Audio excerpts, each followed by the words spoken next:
The first time a world champion lost to a chess engine was when Garry Kasparov, one of the best chess players of all time, lost to Deep Blue in 1997. And since then, chess engines have grown and evolved to an estimated elo of 3,000, which is crazy. So how do we tap into this elixir of chess knowledge and use it to improve our own games? Because that's why we're here, right?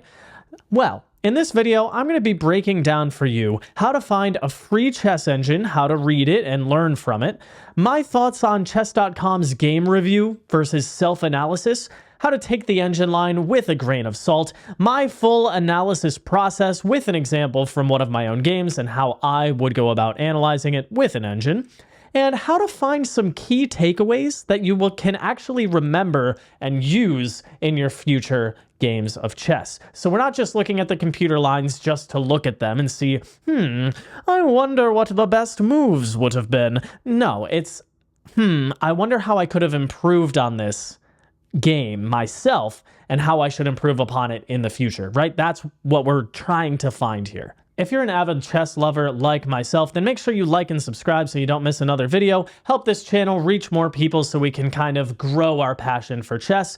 I think that's a noble reason to press the like and subscribe button, wouldn't you? Okay, first things first, how do we actually choose a chess engine to work with? Now, the most popular option, and it's free, would be Stockfish. You can access this on the web. You can also download it directly to your computer and use your local version.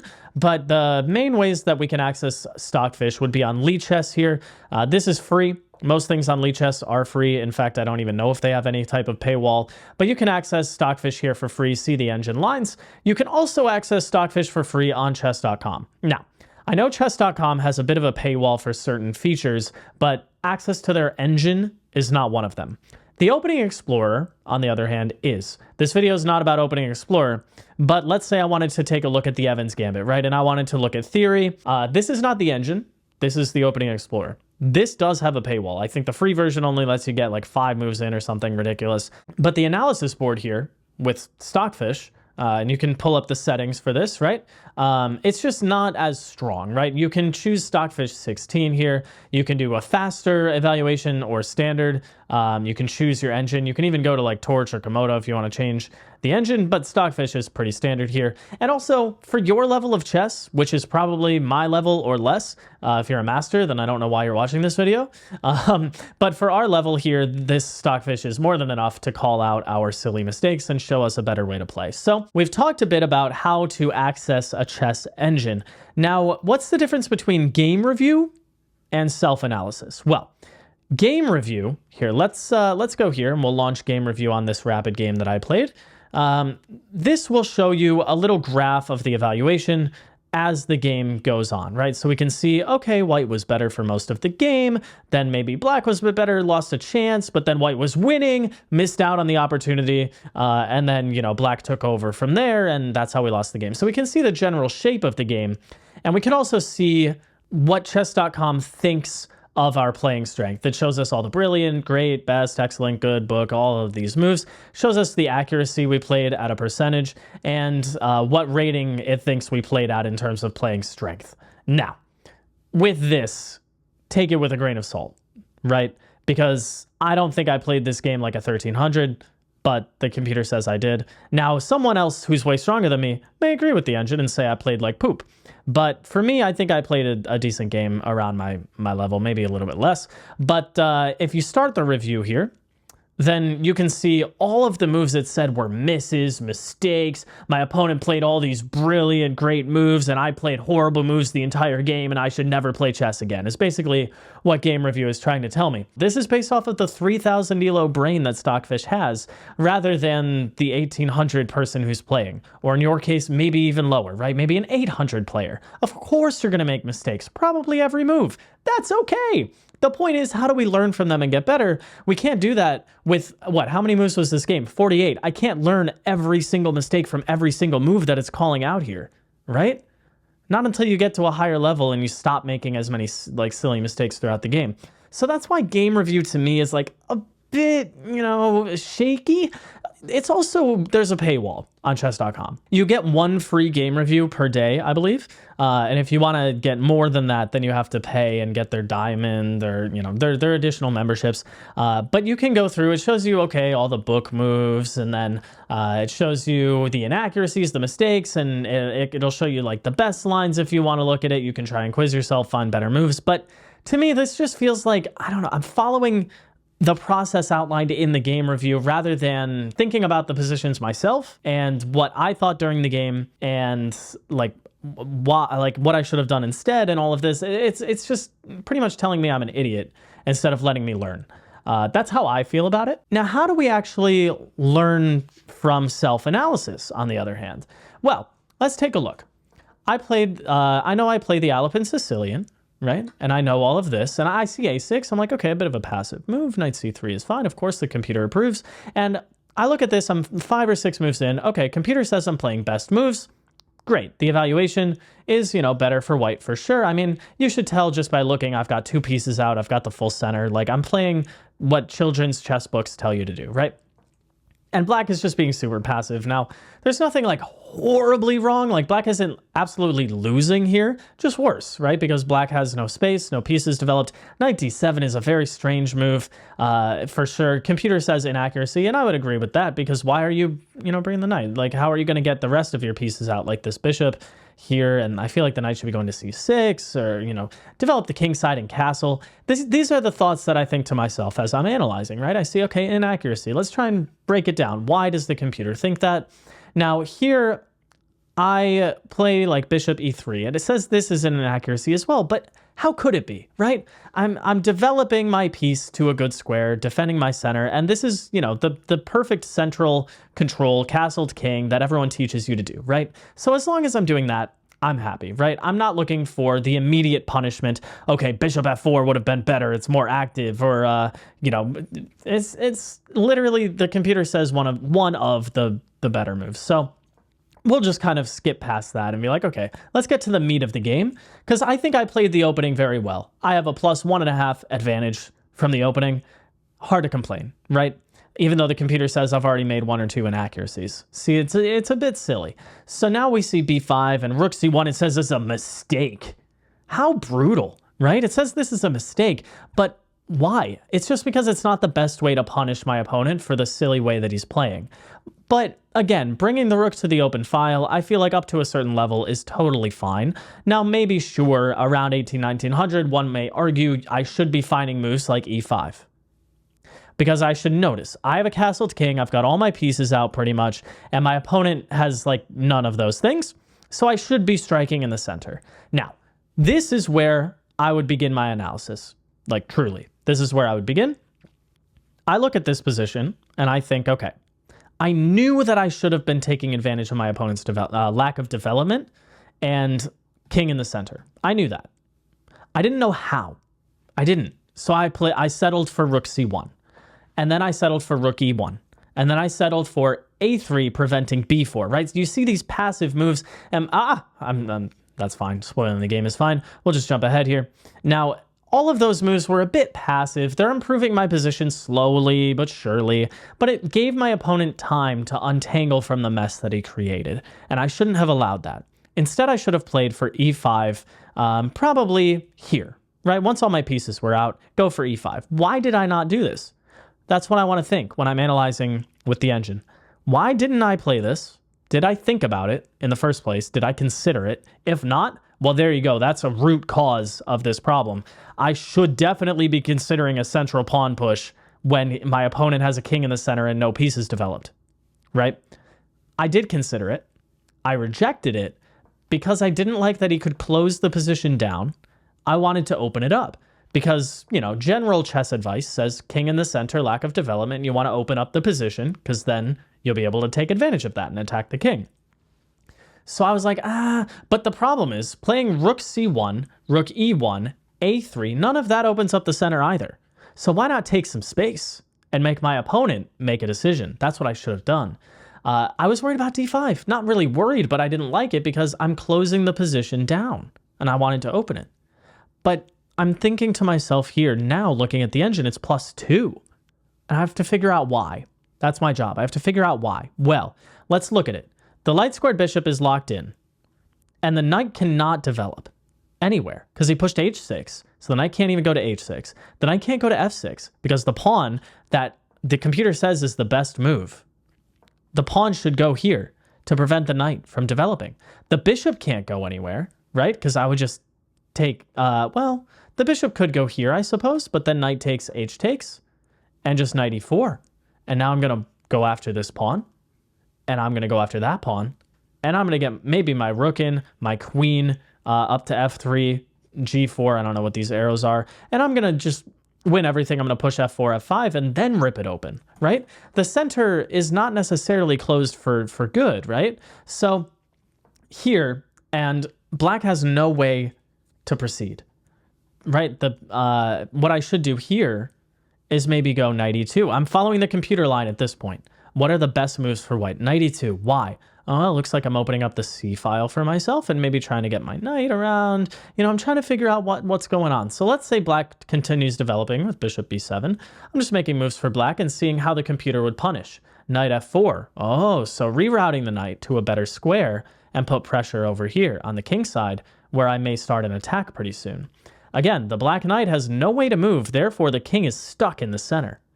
Okay, this is interesting. So let's say knight b6, trying to get to c4. Well, computer says b3 is a fine move, taking away the c4 square. But how about this? Bishop g6. Look at that computer move. If you take it, knight takes, boom, look at that. Let's say the rook moves out of the way. Queen b1 or queen d3, yeah? And we set up this discovery against the rook, threatening to win immediately with knight takes e7. And you see immediately the position just is dominating for white. Now you can also play this, except, oh, computer says this isn't good. Well, why is that? Queen c8, hitting the knight. Remember, I'm down a piece. I sacrificed a piece. Now I have to go back, but there's nothing here now. So that's how you use the engine, right? You think, okay, I should have played e5. Why? Well, I didn't like this. I didn't like that I closed it down, but let's see how I could take advantage. Oh, I see. Black can't develop. Black can't get any pieces out her castle, which gives me all the time I need to just improve my position, right? Knight b6. And I don't even have to play bishop g6. There's other moves like knight d2, possibly prepping something else. Or what are the other moves the computer gives? b3, taking away c4 makes a lot of sense, keeps an advantage. But anyway, let's proceed further into the game. So I know here, and for several moves, e5 or d5 were the best moves. I should have played a central pawn push. Okay, I can learn from that. That's a key takeaway, yeah? Central pawn push when your opponent's stuck in the center and the pieces are not developed. Okay, don't worry about the center being closed because think about the piece activity for your opponent. It's not there. Development is not there. And you have all the time to reroute, all the space to reroute and start an attack. Okay, I can learn from that. I can take that moving forward. But all of this was a bit too passive, right? And then bishop f4. And then here he just went for me, which seemed crazy because his king is still in the center, but he's attacking me. So I counterattack, make room for my bishop. Okay, mistake. Where else would I have gone? Oh, bishop d6, because the knight is hanging. I thought about this move. I did. What I didn't like was after this, that my opponent would be getting stuff like this. But there's e5. And you don't even worry about like anything else because the bishop has to move. In fact, computer says b4, counterattacking the knight. Some crazy stuff. But point being, I had e5. I didn't see that to lock out the bishop after bishop takes d6. But anyway, we go back and trade. Now I figure here I get my knight into g4 and I'm pretty happy. Queen b6, okay, d5. D5 was good according to the computer. One of the best moves here. So d5, e5. Ooh, a mistake. Why? Well, looks like d6 is pretty weak. The dark squared bishop is stuck. The light squared bishop is biting on granite. King is still in the center. Meanwhile, I have all the light squares here. I can reroute somehow and figure out a way to proceed. Play knight g4. You know, he plays bishop back, trying to get along this diagonal. Queen e2, it says, is a mistake. I was connecting my rooks, right? I feel like there's nothing terribly wrong with this. Now, the way I proceeded here, right? This is where the game was getting away from me. I had like a +2 advantage, and now the computer says it's less than +1, right? It's plus 0.7. Well, my opponent has the bishop pair, which in the long run, when the position opens up eventually, which theoretically it will, once this starts marching forward, it's going to be better for the bishops. Currently, it's not great, right? But it may get better if the position opens up. And also, somehow, the rooks are coming over here and attacking me out of nowhere, which was very frustrating. So I could go further in depth on how I should have seen that and prevented that. But I play this knight a2, which is just not great. It's just the wrong square. I should have gone to d1, trying to get to e3 back to these light squares over here, right? But instead I went this way, trying to focus on b4, which is just not the right way to go. Now I do find some good moves here. Double on the c file, get my rooks in, and then, ooh, now black is better. So that's a key shift, right? When black all of a sudden is better, when I was better the whole game. Let's learn from that. I went back. Why did I go back? I should not be going back. I have rook takes d7, rook d7, and b4? What is this exchange sacrifice? Well, apparently, let's say like queen a7. You have bishop b5, right? The pawn is hanging, so let's say maybe queen here. But then still bishop a5. No, sorry. B takes a5, right? And you get a passed pawn. And you get the knight into b4. Okay, into c6 even, which would kick the king away and win the bishop. So now I see a lot of threats popping up with that exchange sacrifice. Very interesting. Had I considered that exchange sacrifice, not one bit. Not at all. I should have. Takes, b4. Ooh, trying to get the knight in, right? This makes a lot of sense. I should have considered that. That's another key takeaway. I should have considered the exchange sack when the king is the only thing defending this bishop, and I've got an opportunity to get my knight more active and into some key squares. Okay, so moving on further, I went back. Ugh, man, and if I didn't go back, what should I have done? Probably just take the rook here, queen takes, and then go rook. Oh, rook c6 is brutal, says the computer. If bishop takes, d takes, you'd think that you stop the pawn, but there's just knight c3 getting into d5, right? What a way to go. Okay, so this idea of the knight getting back into the game continues to pop up. It's a motif, right? What else did I have aside from rook c6? Well, apparently bishop f1 playing a defensive role against this attack that's coming in. Or b4. Again, trying to get my knight in. Black can start some crazy counterplay over here, right? Bishop g5, crazy stuff. But that's not what I want to delve into right now. I mean, of course, black can play g4 at any point, and we should look into that. But right now, I'm looking more into like what I had instead of going back. Because you don't want to go back if you can avoid it, because now black gets g4. And this is just brutal. You think that you just take, right? But then apparently black can start firing away with b4, rook g8, bishop g5, right? Some crazy stuff. And you just get swarmed, right? And you have no attack. Your light squared bishop is locked in. And this is how you have to interpret the position. There's no way to get my rooks penetrated into the position since I dropped them back. My knight is stupid. So it's like, I got to look at the evaluation and try to reason behind it. Why is black better in all of the lines? Okay, let's move forward, shall we? I go back. Queen moves over here. Now I'm better again. I'm much better. Rook c7, very good. Okay, takes. Okay, queen here. Now I'm winning. Why am I winning? I didn't think I was winning here. In fact, I went back again. Oh my goodness. Okay, Stanley. Okay, why are you going back so much? This is a thing. This is a pattern. I'm going back when I should not be going back. I should be going forward. I should be attacking, especially when I feel that I have an edge. Why am I going back? Okay. Computer says rook b7 or a7. A7 is much better. Going after the pawns over here, right? Now, if black plays nothing, if black plays like, I don't know, rook here, well, then I have bishop b5, right? With the pin, and that's an immediate threat, right? So black has to defend against that somehow. Let's say queen b8. Well, then rook d7, king d7, and I win the bishop here. Ooh, 2 pieces for the rook sounds pretty nice. Okay. So that's a threat as well, is to take if the queen ever moves and win the bishop. So I'm using this to discover tactical ideas that I didn't quite see in the game as well as I should have. Okay, so rook a7, what is black's best response here? Well, apparently something like g4, right?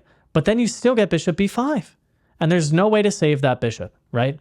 Computer says queen c8, but you get check, and computer says this is pretty much the best that black has, which just goes to show, okay, rook a7 was very strong. I should have considered that before going back to c1.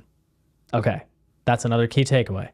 Let's, king goes back, now the bishop's defended, and I should already apparently be going back for this exchange sack, which is crazy. This is a bit tough to see, to be honest, but the bishop is hanging, so I suppose you can't do that. That's very interesting, actually. So you have to reason it, right? Why is this exchange sack good? Well, the queen is stuck defending the bishop and guarding the pawn that's marching forward, and the bishop's going to take here. b4, knight b4 is coming eventually, or knight c3 to d5, and so that's why the exchange sack is good. Am I going to see that? Maybe not at this level. Maybe at 19 or 2000, 1900, 2000. But I go back. Again, going back. Oh, why am I doing this? Now, notice. I'm trying to drop as many key pieces of advice as I can for analyzing your own games. I don't want you to get stuck in the weeds of all the engine lines. How many engine lines have I really looked at? Not too many. I've looked at ideas, right?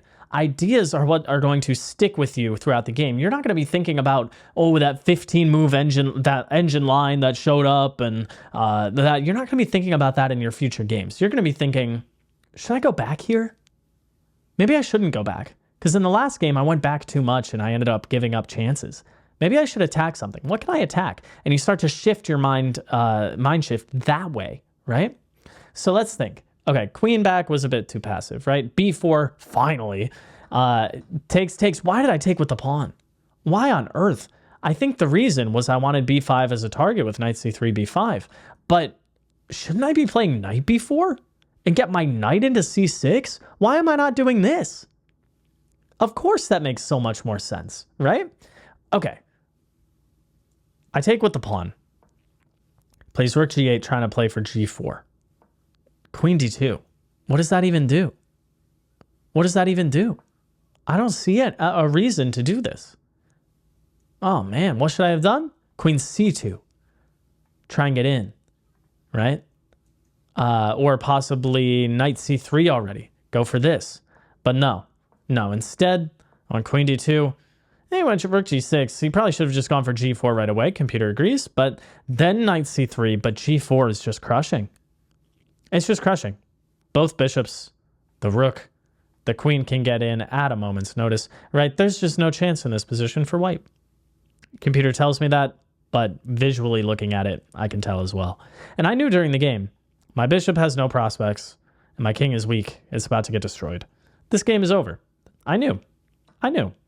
But I take, and I go for this perpetual check. I try, but it's not there. I attack the rook. My queen gets hit. I try to defend. And at this point, it's not even worth analyzing, really. I mean, rook g3, just, oh man, brutal stuff. Of course, I'm getting mated here, right? There's just no way. There's no hope. I go for this perpetual again, but there's no way to prevent bishop f3 here. So let's go back, because there was one more chance that I had here. One more thing I could learn from. And that would be here. There is a draw. There's a draw here. What? How is there a draw here? Both bishops, the rook, the queen. How is there a draw? Computer points out bishop b5. Sacrificing a piece. Because after this, you're down a piece. Yes, you're down the bishop. But now you get queen h6. Now you get to play for perpetual. Bishop g7, rook c8 check. Look at this. King here, rook c7. If the king runs this way, where are you going? That's mate. So you can't do that. And that's how you have to think about perpetual checks. And I'm learning this as I analyze the game. I have to think, if the king runs, well, then it's force mate. So the king cannot run that way. The king is stuck here. Can't even go there because queen d6 and this mate and that mate are not stoppable. So the king actually has to go back this way. But then you get this check. King here. Rook takes f7. Oh, what is this? What is this? You only have a queen against a queen, rook, and bishop. See, these are some fun engine lines to look at, and apparently white is somehow better here because queen f5, king g8, and then you take here and you pin the bishop, and this pawn is going. Wow. Okay, but who's seeing that? Now, what I should have known, or should take away from this here, is, I have no chance of surviving this attack. So my only hope, really, is to give a perpetual check, right? Hopefully. How can I do that? Well, queen h6 obviously isn't going to work. There's too many pieces protecting the king.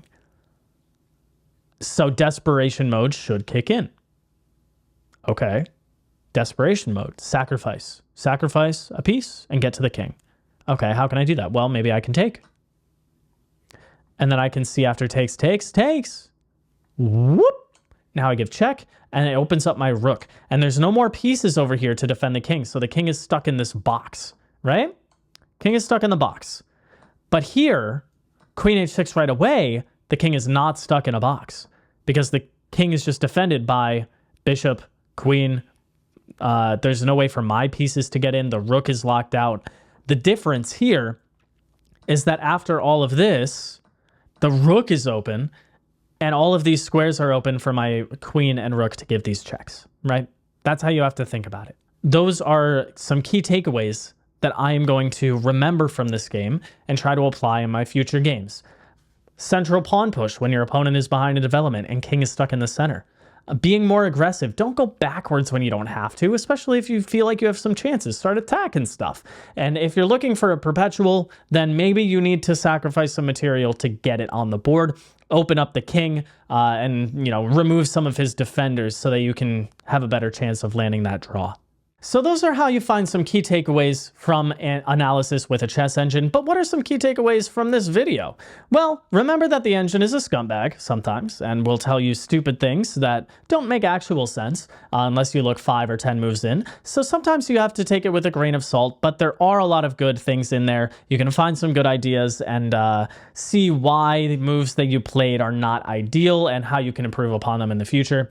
And how to, find some ideas that you carry with you as you continue on your chess journey. Now, like I said in the beginning of this video, if you like chess, if you liked this video, then like the video. Make sure you subscribe so you don't miss another one. Help this channel grow a little bit. I would appreciate it. And have a great rest of your day. Good luck in your next game.